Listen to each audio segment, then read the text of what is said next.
రావణుడి ప్రాణం నాభిలో ఉందని మీకు తెలుసా?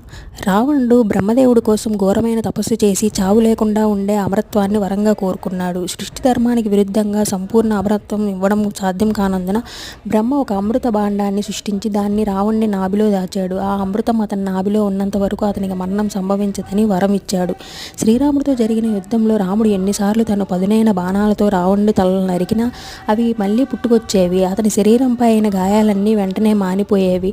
దీనికి కారణం అతని నాభిలో ఉన్న అమృతమే. రావణుడి అస్త్రశస్త్రాలతో వధించడం అసాధ్యమని రాముడు గ్రహించాడు. అప్పుడు ధర్మం వైపు నిలబడిన రావణుడి సోదరుడు విభీషణుడు శ్రీరాముడికి ఈ రహస్యాన్ని చెప్పాడు. రావణుడి నాభిలో అమృత కలశం ఉంది. ముందు దాన్ని ఎండిపోయేలా చేస్తేనే అతనికి మరణం సంభవిస్తుందని వివరించాడు. విభీషణుడు చెప్పిన రహస్యాన్ని తెలుసుకున్న శ్రీరాముడు అగ్నిదేవుణ్ణి ఆవాహన చేసి సృష్టించిన అగ్నేయాస్త్రాన్ని ప్రయోగించాడు. ఆ శక్తివంతమైన అస్త్రం నేరుగా రావణుడి నాభిని తాకి అక్కడి అమృతాన్ని పూర్తిగా ఇంకిపోయేలా చేసింది. తర్వాత రాముడు మరో బాణంతో రావణుడిని సంహరించాడు.